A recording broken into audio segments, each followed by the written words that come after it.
you're gonna look great. But if you wanna stay in shape, well, you better hit the GymWits. That's right, man. Tell 'em. Welcome to the GymWits podcast. I'm Ryan George. I'm Justin Guild, a.k.a. Chef Sonic. And we are the GymWits.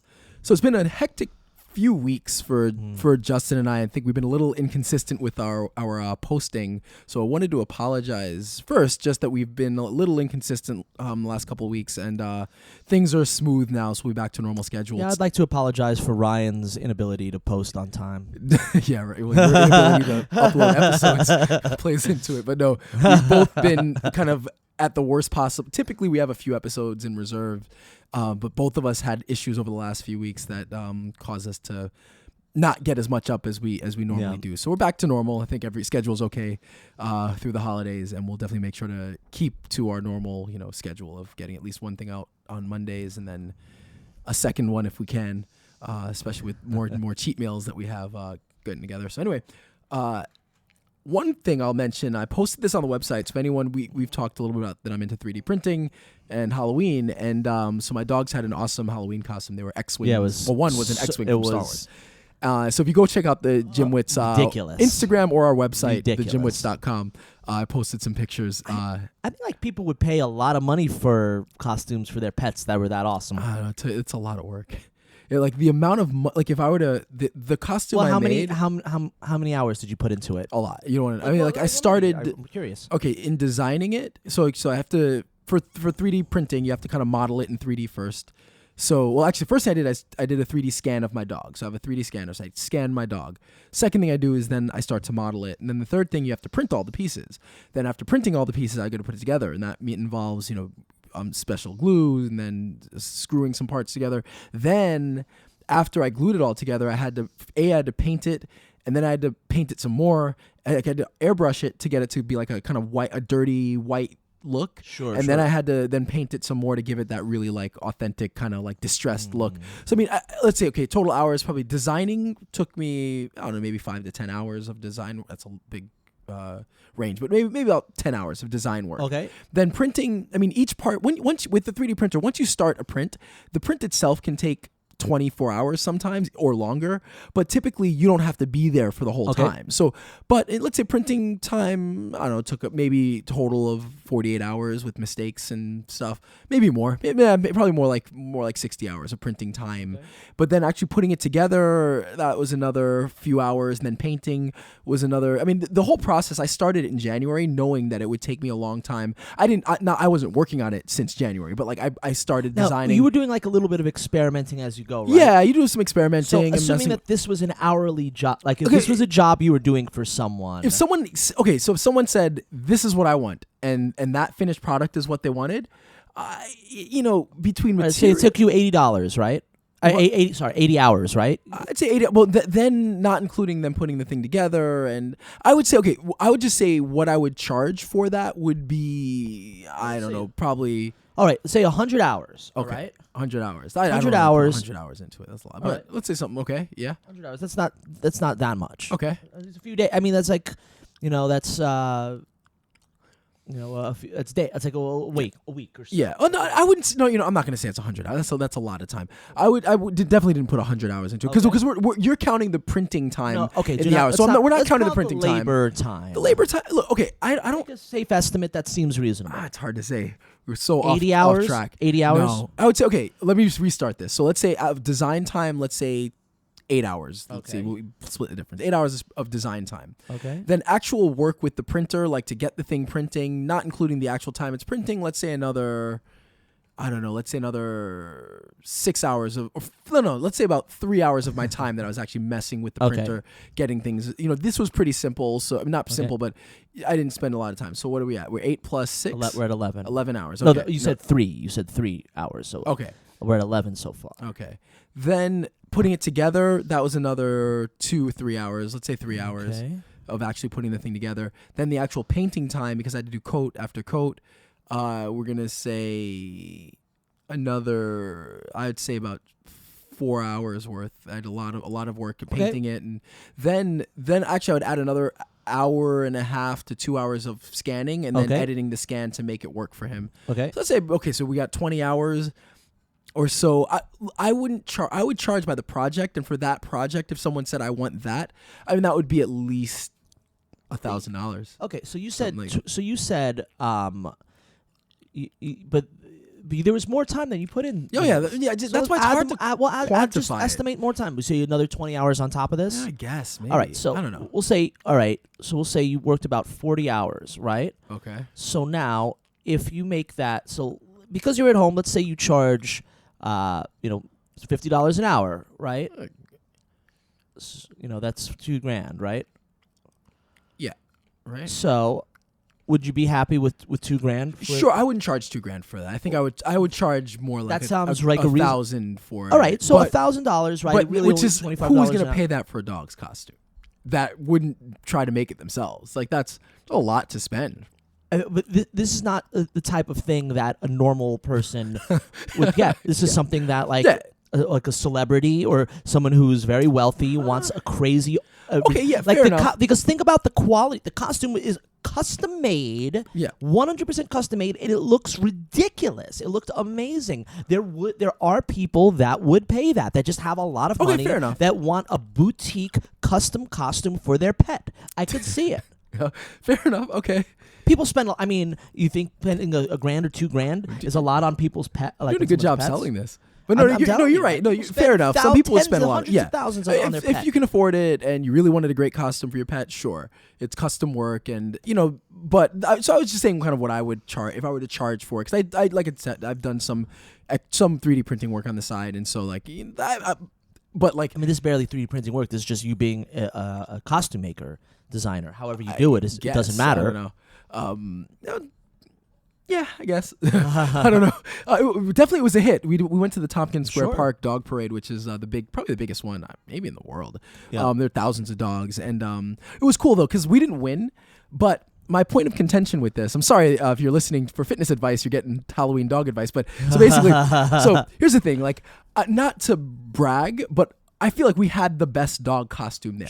Like if you look at the pictures online, there were some good ones. There were some very good ones. The winners though, so. My point of contention is we had a great costume and we had a nice little setup with the costume. It was an X-Wing and then he had like a little Death Star trench with him. That was pretty cool. But the winners were like one person had a really cool candy shop setup. Like it was like this beautiful display, but then the dogs were just kind of in generic costumes. And then the other like big costumes there was like a spaceship and an alien ship. And again, they were really elaborate like productions, but the actual dog costumes were kind of generic, maybe even store-bought costumes that were they were there as a part of the entire set, where mine was an actual costume. So I felt like even if it wasn't me, if you're doing a dog costume contest, like the set piece is all great and everything. No, the set pieces are fine; they add to it, but that should should enhance the dog's costume. Yes, not the other way around. You shouldn't win if your dog is in a generic costume, but you created a great, nice little scene around them. That just becomes a prop. So that was my one point of contention: is if you go through all the costumes, like there were some really great costumes, but some of the winners were like, you're great at set design, but that wasn't a good costume. So that was annoying a little bit. But I told my wife like I'm gonna win next year, so I don't care what we do, and I don't care if I have to sell out. I'm going to win next year. You need to have both a great costume and a great. Yeah, set. we have some good ideas. So we're running through some ideas now. We're gonna kind of put it to vote, but I'm gonna win next year. You heard it from me. Yeah, awesome. All right, what will you win? I don't know. I don't care. It's more just like bragging rights. And yeah, that's it. But what I was going to say is one of the cool things is so many people were taking pictures, and I heard so many comments that were like, "Oh, you guys were the best. You guys won, right?" Like people would just outright ask me, like, "You guys won, right?" And I was like, "No, we didn't." And or people just saying that was the best costume. So like for me, it was like, okay, we were like the people's champ. The people really. Like the costume, and I had a number of people that were like that was the best costume there. So I was more than happy with that, and I didn't expect to win because last year it was the same thing. I think the winners were a similar thing where they had a very nice elaborate production, but the actual dog's costume was not nearly as good as some of the other ones. Like mine was pretty cool last year, but definitely not winning worthy. But there were some really great costumes that didn't even rate. Sure. But the ones that were kind of elaborate designs won. So that seems to be like the way to win these contests. Anyway, that should have been a cheat meal with the amount that we talked about this Halloween. But onto the fitness advice. Onto the fitness stuff. So what do we have? What are we talking about today? So my girlfriend gave me a very odd but interesting idea. Wait. You said girlfriend? Yeah, you met her. Yeah, I know I met her, but I didn't know that it had progressed to girlfriend. Yeah, I guess it's progressed that way. Wow. Okay.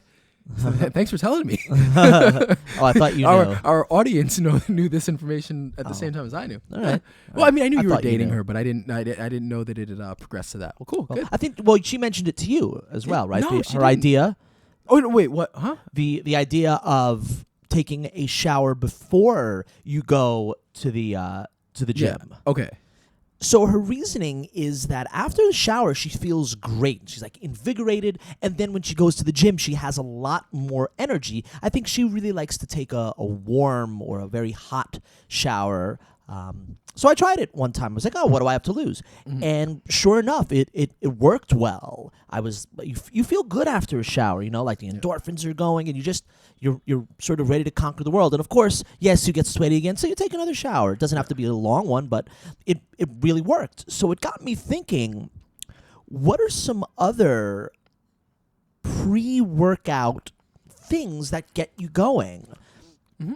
And I thought it was very important because the way that you get into the workout is really everything. Because if you don't get into it strong, like it could be turned into a laborious workout. It's not fun. You're not efficient with it. You don't push yourself. Yeah, maybe you get warmed up along the lines, but who wants that? Where for half the workout you're trudging along until you finally warm up. So it really got me thinking about the importance of a pre-workout and what are some of the things that get us going. Okay. Yeah, that was a good idea. And Did you try the shower thing? The only time I also tried it with a cold shower, and that Yeah. works too in its own way. Yeah, and it was funny. She was mentioning something which about the valgus nerve stimulating. I don't know. I was like, I gotta look that up for this episode, and I didn't look it up. So, we will not. It's on my notes, and I was like, oh, I didn't look it up. So we're gonna have to not talk about that today. But it's something I will look into. Yeah. But anyway.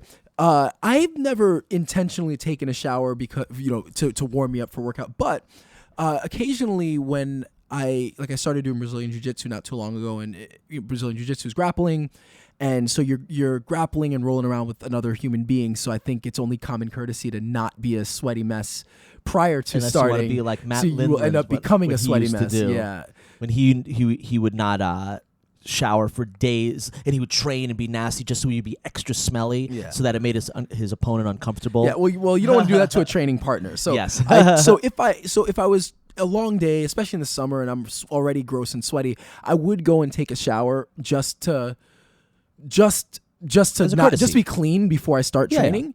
And honestly, I did notice a little bit of a difference. It almost loosened me up. So I guess what the episode is about is kind of like some pre-workout ideas and things. It's not super scientific. We didn't, we did a little bit. There's some stuff that we researched or some things that I just know from being in fitness, but some things are just ideas, different things we've come across throughout the years, and just thoughts heard other people talk about. So some ideas again that might help you with your workout. So I think with the warm up, what I noticed is with the warm shower. Now, obviously, when you're exercising, the warm up is important. So I guess the first pre-workout thing we can discuss is actually warming up. So before would you count that as part of the workout? What, the warm up? So I know some people do, some people not don't. Not really. I mean, it's typically the warm up is just to get your heart rate to about 100 beats per minute, 100, 110. And your muscles so loose. You're getting the blood flowing. You're getting the muscles loose. You're warming up you're engaging the neuromuscular system. So it's good to get a warm up in just to get the body ready for activity. So if you start exercising cold, it potentially get injured. You're not as efficient. The system's not ready. So warming up 5-10 minutes before your actual workout is always a good idea. So where the warm shower might help is that it does help you get warm. It helps warm up. You're physically, you're warming your body up. You're taking a warm shower. So that might help get the blood flow a little bit more. It may help increase the body temperature minimally. Can't imagine it's too much, but I feel like that might be what helped with the warm shower. And again, of course, also the psychological aspect of feeling good and having your endorphins and just going into it. And you go into something with a positive attitude, you're feeling good, you're generally going to perform better. Yeah, that's a good point. And also sometimes maybe it just gives you time to focus. If you're taking a shower, you're able to focus a little bit on your workout. You feel cleaner, so that might have a bit of an effect. I think the better you physically feel, the better you're going to perform. So there are a bunch of little variables that might be associated with taking the shower that may help with the workout. So that's a good idea. So now, I'm sure everyone out there is thinking, well, we know what the number one supplement for pre-workout is, and I know there's tons of them out there, but we all know what the main ingredient is. We've all done it, and that's caffeine. Wow, you went right to it. I mean, that's the big one, That was right? the big We're one, all yeah. thinking like whether it's coffee, energy drink, energy shot, something like that. A lot of us like our caffeine before we work out. And I think there's even studies that show that a moderate amount of caffeine can actually be beneficial. Yeah, I've actually read one that says that it was not. It constricts the blood. I don't know if that's really true or not, but we like our caffeine There's before we several work out. there's studies to prove anything. There are lots with caffeine. I mean, look, there's no magic bullet. I think with all the things we talk about, if you kind of apply a lot of what we'll get into, if you apply some of the more important ones, you're gonna have a better workout. You're gonna feel better. But there's no magic bullet, you know. And so as we get into some of the things are just common sense. Like a warm up is just common sense. It will help your workout. But you know, caffeine. There are some studies that do show that it affects it has impacts on both the strength and aerobic capacity, but it's not so much that it's going to make you, you know, change your life and make you, you know, if you work hard with or without caffeine, you'll get results. Yes. It just will. It has some mild benefits, according to some studies.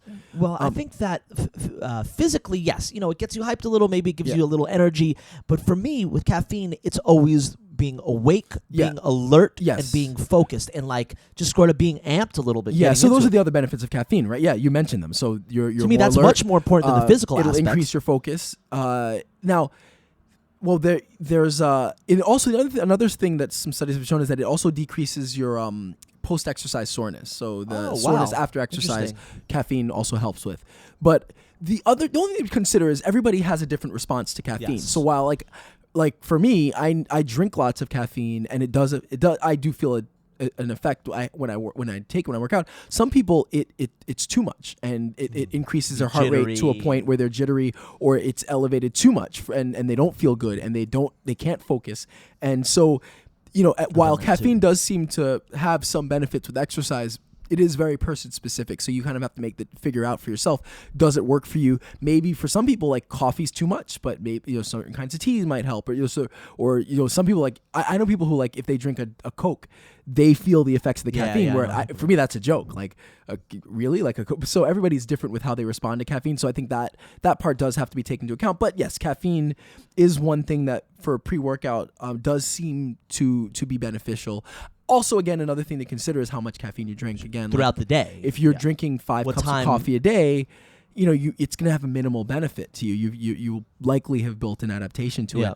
Where if you don't drink much caffeine, then that little bit of coffee or however you decide to get your caffeine, that little bit before your workout may provide enough that to really get you going. Now, what about the energy drinks? I sometimes like to do an energy drink before. I try not to drink too many of them per week, but once in a while before a workout I will, especially if I'm tired, I'm coming from something, I just need that boost. What about the other stuff? So the taurine and all that stuff. You know, is there any evidence that does anything? I mean, there's limited information. I mean, so the problem with the energy drinks, first off, is most of the quote energy. And I only do the sugarless. And when I say sugar, I never drink the sugared ones because we know that sugar can also give you a boost, but you're asking for a crash. Yeah. Well, most of the energy ones, caffeine's the source of energy. Yeah. So that ain't sugar.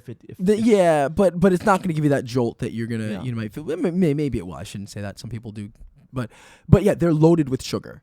And then a lot of them are loaded with other chemicals that, you know, you just don't know what kind of effect they have on you. And, you know, depending on what the thing is and whether or not it's like FDA approved or not. And a lot of them they have some ingredient that's bad for you, but but it's kind of skirted by the system for a while, and then they find out, and then they get taken off the market.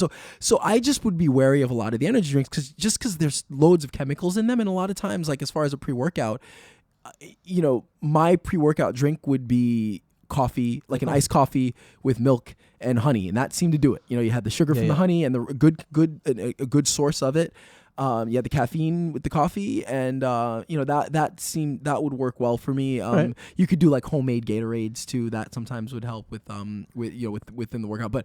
But So if you're sort of anti-energy drink, then I can imagine you would be pretty much really against some of those really heavy-duty powders and the Jacked 3D, that sort of stuff. I know people have died from drinking. Yeah, I used to take Jacked for a while. But I remember not that I used to take it. I should say I took it a couple times, and it was the worst feeling. It was just Really? it was just a weird kind of energy. Like who knows what the hell was in that stuff? I took some of those. I know that. Awesome but who knows what was in there? Like, yeah, I know. Like, there's a reason why Jacked was taken off the market. Was it? I think it's back now. I believe so. Well, yeah, a different formulation. Well, so the stacker stuff with the ephedra was taken whatever off. formulation of it at some point was taken off the market. Like there was stuff in there that shouldn't have been in there, and who knows what people died from taking. Of course, I don't know that. When there was people who died while taking it. Of course, there were also some extreme conditions that you can't necessarily blame it. You never know if someone had a heart condition or something like that, or what else. Whatever the case is, for a lot of the supplements, you don't know what's in it. Yeah. And they could provide more harm than good. Buyer beware. And there's no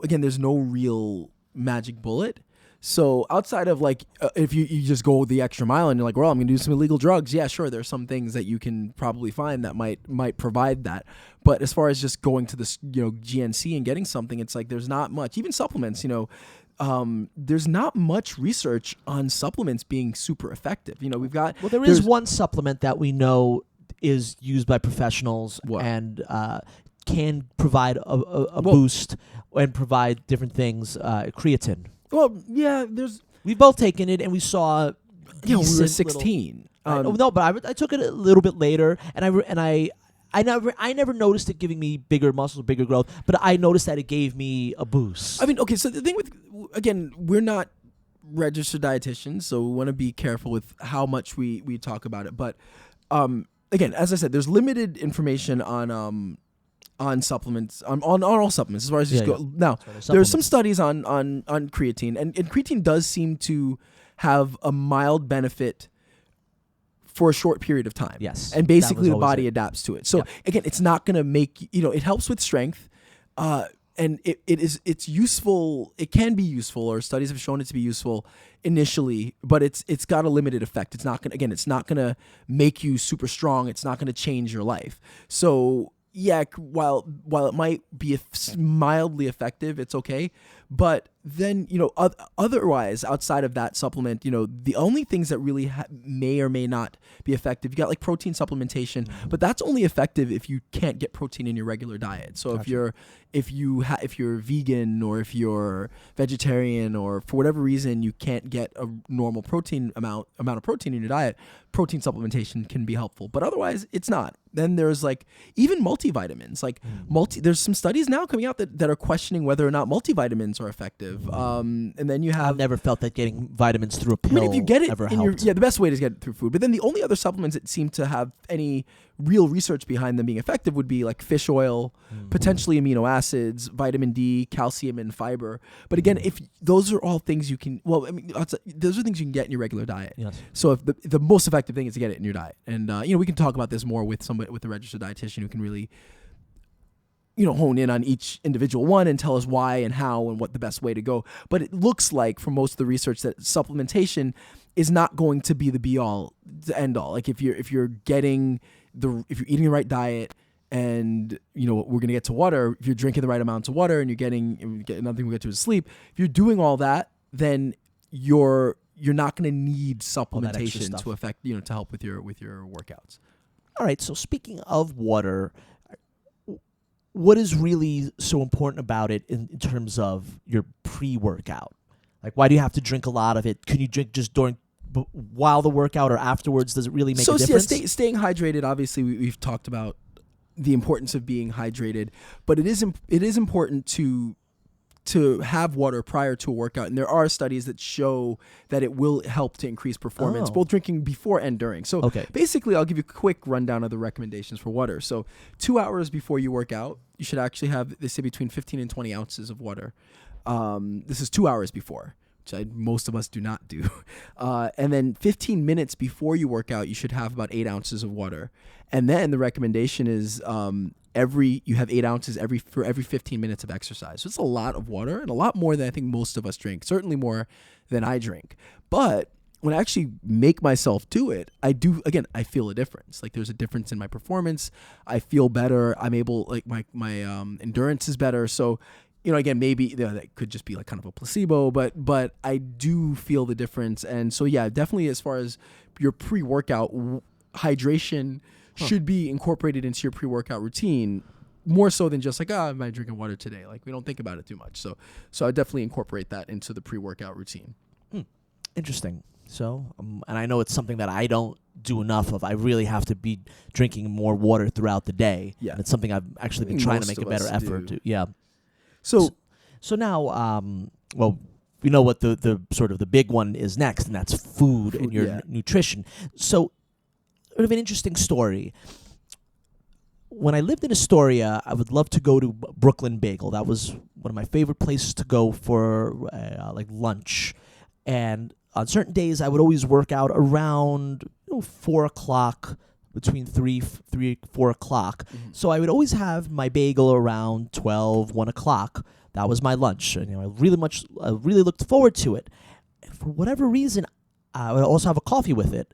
I was always very sluggish during my workouts. Mm-hmm. And I just know that eating that big bagel impacted my workout. As opposed to when I had a lighter breakfast, let's say I would have eggs, maybe a light toast, some fruit, something like that, I would always feel better.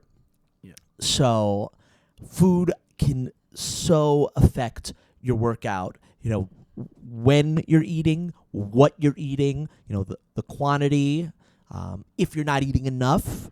So talk a little bit about the importance of food before your workout. Okay, so again, we try to limit the discussion on food to more basic, ideas.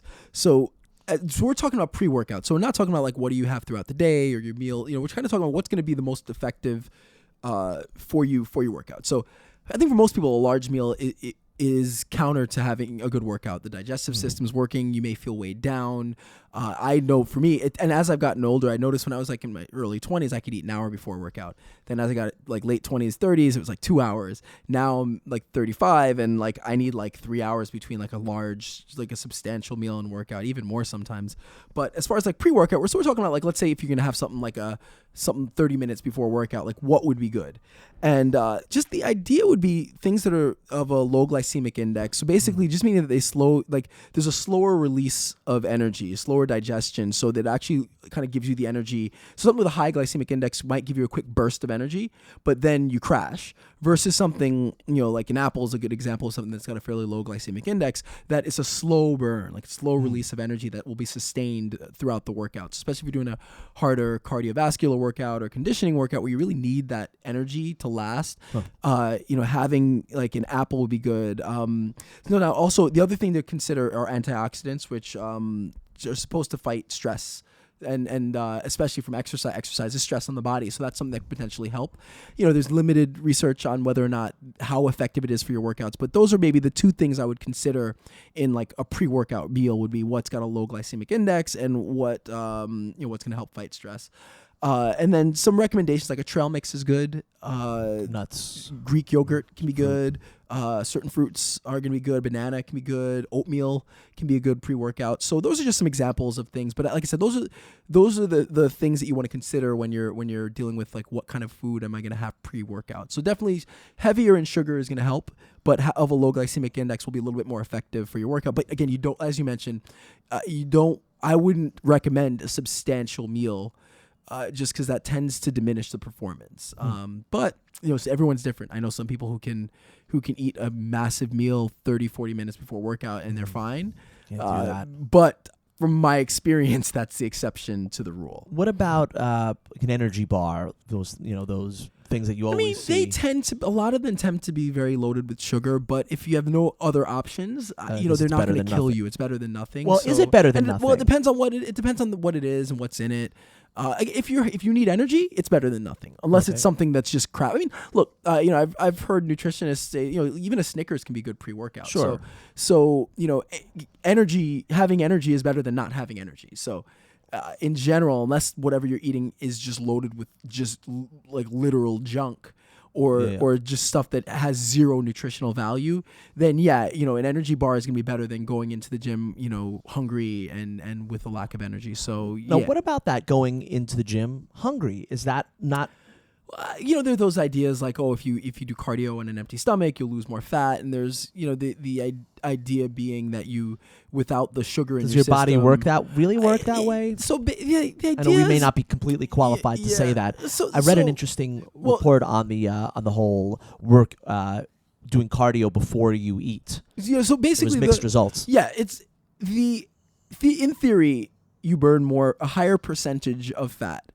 It's kind of like when you do a low carb diet. So your body is going to go for the sugar first, and then it'll start breaking down fat for energy, right? So you need the energy. So if you're on an empty stomach, or you're on a low carb diet, then without the sugar or the glycogen to go through, your body's going to then start breaking down the fat and using the fat for energy. So now, in theory, that does work from everything I've read. Like that does technically work. You will burn a higher percentage of fat than you would if you've eaten a normal meal, or if you eat a normal diet. The problem is that your energy output's lower, so you're actually going to burn fewer total calories and likely less fat anyway if you do that. So from my perspective, potentially yes. I mean, the body doesn't want to eat away at muscle for energy, so that only happens if you're on a very, very restricted diet. But the best thing for me, and from my perspective, and from anyone reasonable that I've talked to, is if you have a reasonable diet, if you have a higher output, you'll be more fit. And if you're more fit and you're eating a reasonable diet, you're going to burn the fat anyway. So rather than limiting yourself and not having an efficient workout, and not having the right amount of energy, I think it would be better to work out with food, with energy, and take advantage of that, and have the best workout that you can have. Now, some people have a different situation. I know some people who they can only work out first thing in the morning, that the rest of the day gets so busy that they can't consistently work out. And if you're working out at 5:30 in the morning, it's unlikely that you're going to get up at 3:30 or 4 to eat a meal. So for some people, working out on an empty stomach is a requirement. They just have to do it. So if you're in that situation, you do what you got to do. If your body's used to it and it adjusts. But if you have the choice, it's better not to exercise. To me, it's better not to exercise on an empty stomach, even if your goal is fat loss. Okay. Because you'll get more fit if you're eating normal diet. So that's just my perspective on it. Sure. So we've talked a lot about the physical things when it comes to pre-workout. Are there any more that you can think of? This isn't really pre-workout unless you're that person that works out at 5 a.m, but I would say getting sleep is a big. It's pre-workout. Sure. It's a big thing. I mean, the more I've taken a nap before a workout. Yeah. Well, okay. So that you're right. Actually, okay. So first part is just actual sleep. Okay. So there's kind of sleep deprivation, or lack of sleep, or not getting the right amount of sleep does have a serious effect on the body. Every time I read the effects it has, I think, because I only get about 5 or 6 hours of sleep a night, and I need to figure out a way to get more sleep. But it just right off the bat, it increases the risk of cardiovascular disease. So right off the bat, that you've got those. This is for kind of chronic sleep deprivation and not getting enough. Yeah. For people who regularly sleep less than 6 hours, they're like 30% more likely to be obese. So there's a correlation between lack of sleep and weight gain. I think that's due to increased hunger, among other things. There are certain hormones that are produced when you don't get enough sleep, and some that aren't, that are associated with, if you're not getting enough sleep, that are associated with weight gain. So you're more likely to gain weight if you're not getting enough sleep. You're probably less likely to have a killer workout at the gym too. If you're not sleeping. Well, yeah, it's going to happen. It weakens. May have no direct effect. It does. No, it weakens the cardiovascular system. Yeah. It can cause irregular heart rate, high blood pressure. It weakens the central nervous system, so that decreases your brain function. So it's harder to focus. All right, we get the point. Yeah, no. Sleep. Sleep. Lack of sleep. So I can tell you this. Like, in the last few weeks, as I apologize for us not. The part of why we have not been able to get our schedules together the last few weeks is I've had a lot of things that have required me to stay up past when I should be going to sleep, and I haven't been getting sleep, and my work has been crap lately. Yeah. And typically, like the last few months, I've been working out a lot more, and I'm working out hard, and I've been feeling great. And then the last few weeks, I haven't been working out less, but my workouts have been just not as good because I just I'm not getting sleep, and I'm feeling the effects. So kind of anecdotal, but it's I'm noticing it now because I'm getting less sleep than I usually get. That's no good. And then now another anecdotal thing is the power nap. Again, I didn't look this up, but getting a nap can help. And I find I think I've talked about this before, but my coffee naps, which I read, I think I read it on Gizmodo or somewhere a while back, or one of those related sites. But basically, the idea is like the caffeine takes about 20 minutes to set in. You drink coffee, and take a nap. Ideal nap is about 20 minutes. There you go. So you chug a coffee. So obviously it can't be fully hot. You got to cool it down. But I'll chug the coffee, take a nap. So by the time you wake up, you're refreshed from the nap because you're in that you're in that sweet spot of your nap right before you hit like the stage of sleep where if you wake up in the middle of it, you're going to feel groggy. And then you're also waking up just as the caffeine is setting in. And so that definitely helps me sometimes when I'm kind of tired. That's a cool idea. That'll help me. Yeah, that'll help me wake up and give me a little bit of energy. Nice little tip. And it works. I've turned a lot of people onto it that have really benefited from that little coffee, like power nap. But again, the coffee's key. The coffee's key to feeling great. Like you wake up feeling like $1 million sometimes. So I was at the gym and I ran into someone who was actually from our past. I'm not gonna give out names right now, but it was someone who Ryan and I used to know when we were kids. He was involved with some sports with us, and I talked to him about. I was talking to him about the whole concept of getting ready to work out and what gets you hyped and what gets you amped. And he said, "Oh, well, I know what it is. For me, I smoke pot." So he said that he smokes pot before he goes to the gym, and he can go there for hours, and he can focus on his workouts, and that's what works for him. And this is not the first person that you've heard say that. I think I listened to Joe Rogan's podcast, and he talks about a lot of the jiu-jitsu he guys does talk like about to jiu-jitsu. do that. So yeah, it's. But I've heard this for years. I will say people say that they like to just whatever their workout choices. I'm not going to recommend it just because I want to stay out of that. Stay away from that. Just as a professional, even though it's becoming more accepted, and rightfully, I think becoming more accepted in our society. I'm not a pot smoker, and I'm not saying go work out. So I'll start with that. But I can see how it can have a positive effect. So it kind of. Your natural thought is, oh, well, it makes you lethargic and it'll make you tired and lazy. But that's really, like, from what I understand, I'm not a big, I think the few times I did was in my early 20s with you, and I think you were really annoyed with me because I was annoying, right? Or when I think I was. I don't remember. It was so long ago. But it was anyway, a long time ago. One thing I did remember is that one of the smarter thoughts I've ever had was connecting it, like the feeling of being on it was what I thought of it was it would make me tired personally, but it felt like being like having like an 8-track recorder or like a multi-track recorder where if you're recording music, right, you have every instrument has its own track, and if you want to listen to just one thing, if you want to just listen to like the snare drum, you can pull everything down and increase the volume on that and just focus in on that one sound. And that's kind of how I felt, was that you could enhance or diminish any sensory experience based on what you wanted to. So if you wanted to focus in on like one dot on the wall, you could focus on that, or you wanted to focus on one sound. So in that way, I think that it might increase your focus when you work out. Again, I don't know. I've never tried it, but I have heard people say it, especially with martial arts, and I would think it'd be a little counterintuitive because it does mess with your mind to some extent. But it might be something that people that do it are so used to it. It's so part of their lives that they use it to focus. Yeah. For them, that's their caffeine, or it's their whatever you like to get you going. It's part of their daily, it's just part of their daily regimen, and it's not foreign, and it's distracting, and they use it to get into their workout. So I guess that makes sense. I've never done that. I didn't know if it would work for me. And of course, we know that while marijuana is legal now in some countries, still not federal, but in some states it is legal. I'll say, and it's been years since I've smoked. But it is a drug. It does affect your mind. It does play with it, and it's not for everyone.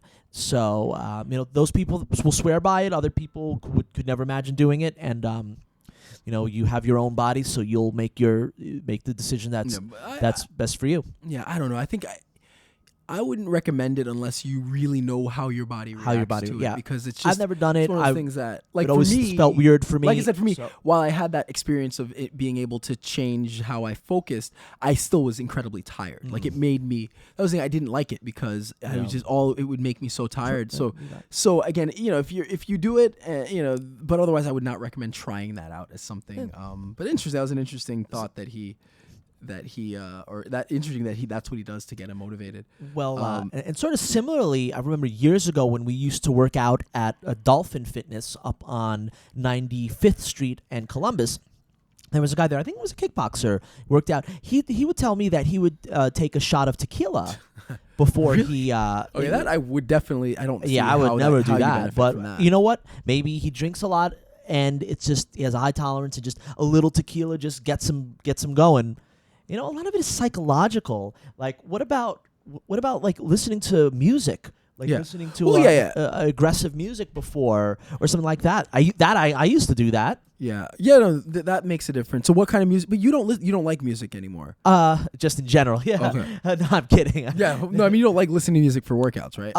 No, generally not, because I guess because it's more of a working thing. But yeah, I remember as a kid I would used to listen to something aggressive to sort of get you into it. I wonder if that's like kind of something loud. If you're loud, then if music, like loud music or aggressive music, is what most people need, or if some people can get by on.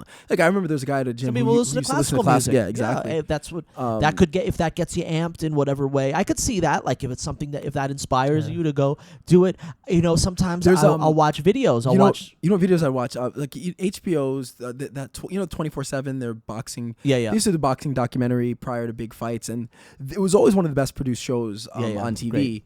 And their outros sometimes were so motivational that I would like save them on my phone, and I remember watching them before like fights or before training. If I had a really hard training session, like that would motivate me. It was like a really cool, like that would get me kind of amped and into it. And then music helps, but I think I need music like throughout, not just like my pre-workout. That's sort of a different thing. That's to keep you. Just because you're used to it now, so you have to do it. Watching videos, like I've done that too. I've watched motivational videos, or maybe you'll watch a movie or something. It's a great motivational like video from a movie. What is Any Given Sunday? The speech that Pacino. Do you remember? Oh yes, that I do. Speech good he movie. gives. I like the movie. Yeah, it was a good movie, but that speech he gives to the team actually is something I would listen to sometimes, because that's just that'll get me like into it as well. Like that's a really good speech as well. Everyone has their everyone has their own thing. Yeah. And I think once you find it, it's really cool. You find your method of it, and it becomes part of your. It becomes almost part of your workout. It's like, I need to. I have my coffee before I listen to my tunes. I smoke pot, whatever it is. Yeah. So, and once you find that, it really helps with your workout, and it's almost as if you don't have it, it becomes harder to work out. Yeah. Once you get so used to it. Yeah. So we'd love to know what you guys out there do. Do you guys have your own workout, your own pre-workout? What's the word I'm looking for? Your ritual? Yes, your pre-workout ritual. Do you listen to music, or you watch something motivational? Do you listen to a life coach before you go? Do you do some sort of weird substance, or do you drink a lot of caffeine before you go to the gym? Let us know. All these things we find very interesting, and the more that we get from you guys, the more we're able to give back. Cool. All right. Well, we got a Ask the Trainer question for today. So I guess I'll read it. So it's from Christopher. He says, "Hello. I've just started listening to your podcast, and I'm loving it so far. Awesome. I would like some advice. I'm attempting to get back into shape. I'm 26, and I played multiple sports in high school, so I'm used to training and lifting as part of a routine. Since leaving high school, I've not had a routine. Part of it is that I am ADHD, and I have a problem with my memory. Do you have any suggestions on how to get a healthy meal plan and workout routine set up so that the chaos in my life will be easier to manage when it comes to my health and fitness? Thank you for your suggestions." So what do you think? Anything off the bat? Yes. Yep. I've worked with students that have had I don't know whether you call them psychological issues or whatever. That almost sounds too harsh. It's just whatever it is clinically, and we're not doctors, and we've certainly done things to to I guess remedy the situation. One thing is to have a lot. If you have trouble with memory or ADHD, and if that's affecting your ability to stay focused on your goal, have lots of reminders, and that's why we have our phone. Lots of alarms and little things to constantly tell you what to do. So it almost takes the pressure off of you to remember it. Let your phone do it. Let your computer do the work for you. That's what it's there for. So you can set up lots of little reminders. You can have an app, maybe when you're feeling right, program stuff into your app that lets you know what you have to do. Today you're going to eat this. Today this is your workout. So there's Use technology. a couple things. Yeah. No, I definitely would agree. I think one thing with ADHD is exercise does help. Okay. And I've worked with teens, and some cases the parents have told explained this is a diagnosis, and blah, then I've had to do my own research to make sure I'm working properly with them. So yeah, exercise will help can help with it. Not always, but I think a couple things I notice is it looks like, and just based on what you wrote, Christopher, that you played sports in high school, so I'm assuming you were on a routine in high school. So one idea might be to find an activity that can bring back that feeling of like kind of exercising with the goal in mind. So sometimes if you're left to your own devices, and things are kind of the exercise, there's no goal. It's just another thing to do, which then can easily get lost in the shuffle. But if there is a goal in mind, maybe getting back into some kind of a sport, whether it's, I don't know, if you let's say if you play basketball, joining an adult basketball league, or if you play baseball, joining a softball league, or joining or martial arts, or Brazilian Jiu-Jitsu, or MMA, or Muay Thai, or boxing. Like if you can participate in an activity that makes the training, complement that activity, that might be a great way to get your mind focused on the exercise. I think that the team, exactly. Yeah, it's a good point. Like the team and having a coach. You know what?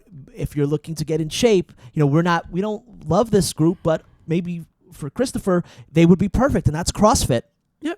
Yeah, no, I mean, it's the team and fitness, and place, that gives you the proper setting where you take the pressure off yourself, and now you have a team, you have a coach or a leader telling you what to do, and you're able to focus on what matters, and that's the exercise, the fitness. And if you're worried about kind of, it sounds like just things are chaotic for you, structure then becomes the key. So, if the problem is just kind of being lost in the kind of chaos and not being able to focus, then the more you can structure your diet and your exercise and kind of just plan it as part of your day. But how do you plan it? I think that's the issue. Well, it depends. I'm just saying plan it as like, I'm going to work out, you look at your schedule and you figure out what's a reasonable schedule and what days can you do it. And you say, I'm working out Monday at 6, or I'm working out Tuesday at this time. That might be very hard for someone to do. Just say, I'm going to do this. They might need a system that leads them along that path. Well, we'd need to know more about him, and also just how it affects him. Maybe having a big visual because also calendar, it affects everybody. So for example, like some people, let's say with the diet, for example, for some people it might just be that if you're left to your own devices, it's overwhelming. But it also might be that if you set up a routine becomes boring, and then you need some new stimulus. So I don't know how this affects him, and so it's a little hard to answer completely. But I'd just say the more that you can find structure in your routine, the better. Those things in your life that require you to think about or make decisions, the more you can kind of have those decisions made in advance. Maybe like a Blue Apron type. I mean, it varies. Yeah, it depends on. But yeah, like I said, if you can find structure, find a way to schedule your workouts or schedule your diet, or like Justin said, find a way, find a system that works for you. That's going to be the key. Is just making sure that you're planned ahead and that you're not left to make the decisions yourself. I'm a big fan of letting the technology do the work. There's so many services and apps and things that will help. Take the pressure off of yourself and let your phone do the work. Yeah, so I think that helps. Hopefully we've answered that. If we haven't, then please shoot us another email and ask us some follow-up questions. We'll try to answer better. But I just think the key is always structure Yep. and planning and preparation as much as possible, and also just tailor it to you. So again, if you know that you're going to get bored, then you might have to come up with different ideas or different activities to do. If it's just more of setting something up or just adhering to a program, then you've got to find a program that you can, adhere to. Cool. All right. So Awesome. Justin, what's the exercise of the week? So I think, what was it? Oh, yes. The exercise of the week is the one-legged squat. Single leg squat. Yeah. Yeah. So single leg squat is our exercise of the week. It's one of my favorite exercises. It works almost everything in the lower body. Really good for the glutes, which they're hard to get a lot of exercises that work the glutes. Great for balance, coordination.